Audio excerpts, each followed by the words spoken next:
My dear friend, amidst the many and important affairs that must engage thy attention at this time, my heart impels me to congratulate our country and, of course, thyself on thy promotion to the high office of presiding over her welfare.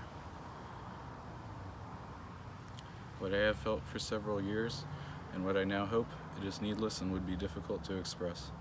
As to the past, as far as I am enabled to form a judgment, I believe that our minds have been in perfect unison.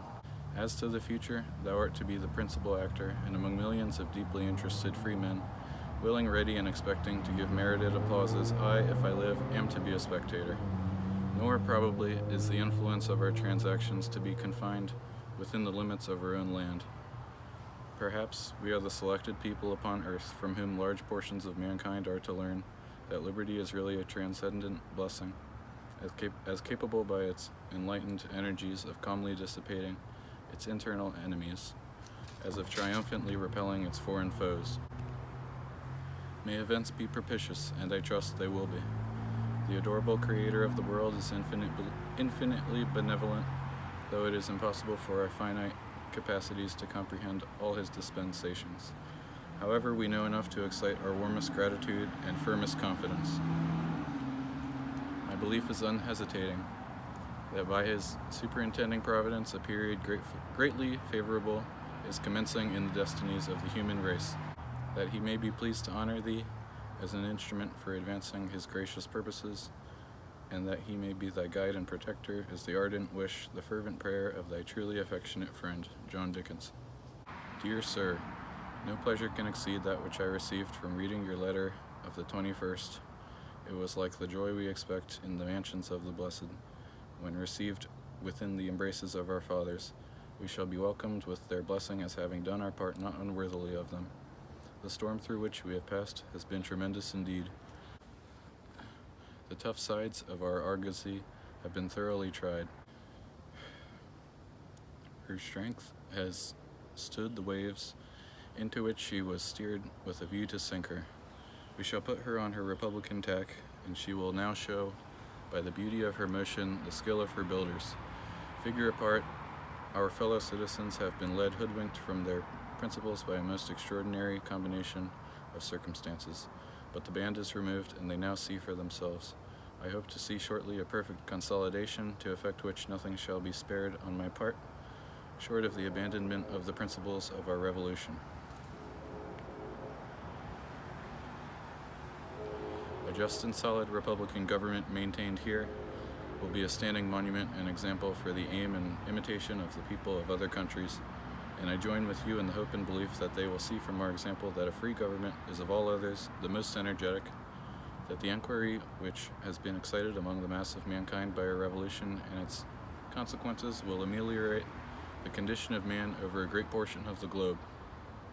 What a satisfaction have we in the contemplation of the benevolent effects of our efforts, compared with those of the leaders on the other side who have discountenanced all advances in science as dangerous innovations, have endeavored to render philosophy and republicanism terms of reproach, to persuade us that man cannot be governed but by the rod, etc.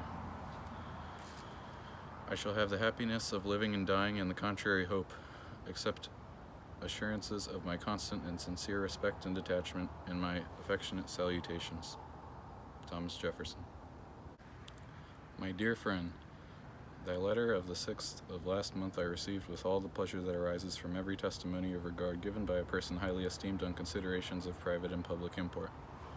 My mind is much at rest with what relates to my country, though I shall always lament that thy predecessors did not discover this all-important truth, that after France had declared herself a republic, our safety depended on her maintaining herself in that character.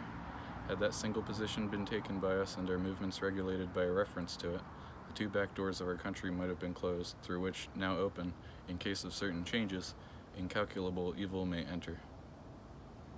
The favorable moment was suffered to pass unimproved. If any policy can yet compensate for the neglect, look for it from the existing administration. Now I am to address thee on a subject which I am compelled to mention by affections and circumstances too powerful to be resisted. I have known the Treasurer of the United States about 40 years, and he has always been esteemed, very justly in my opinion, an honest, worthy man. He is carried to a first cousin of mine, a truly excellent woman, and has an amiable family consisting of 5 daughters and a son.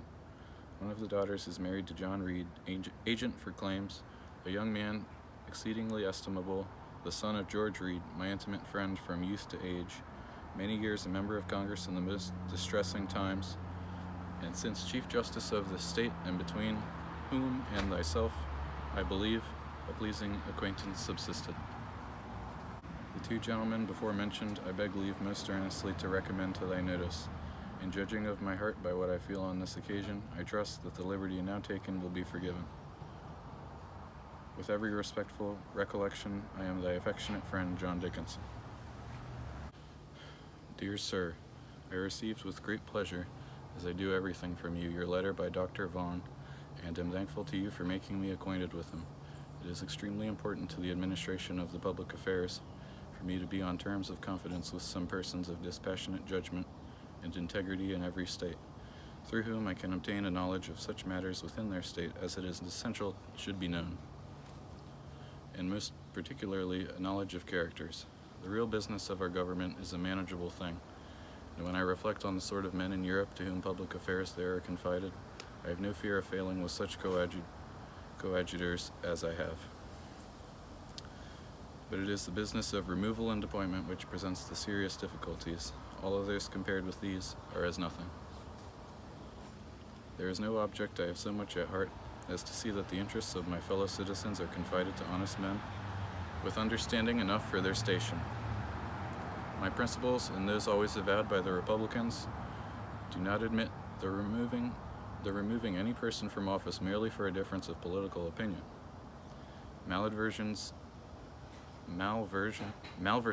in office, and the exerting official influence to control the freedom of election are good causes for removal. The interests of Mr. McLean, the collector of your district, had been warmly espoused to me by some weighty and worthy members of Congress, and his character so represented that I turned a deaf ear to the propositions for his removal as long as they were made on no specific charge. Latterly, however, they are brought forward on the ground of malconduct in office and electioneering activity. An inquiry is instituted as to the former, but the dead letter of written testimony will not enable us at a distance to decide with that satisfaction which intuition enables you to do, who are on the spot. You would indeed render me a great private favor as well as public service if you would inform me confidentially what judgment you form on the question whether this man ought or ought not to be removed from office. Asking it for my own personal information only, your tranquility shall never be disturbed by a communication of your opinion to any other person. It is to satisfy my own conscience I ask it, fearful of being led astray by the opinions of others not so well known to me as you are. A Mr. Mendenhall is better recommended than any other as a successor if it be proper to remove McLean. Is he the best Republican character to whom it can be given?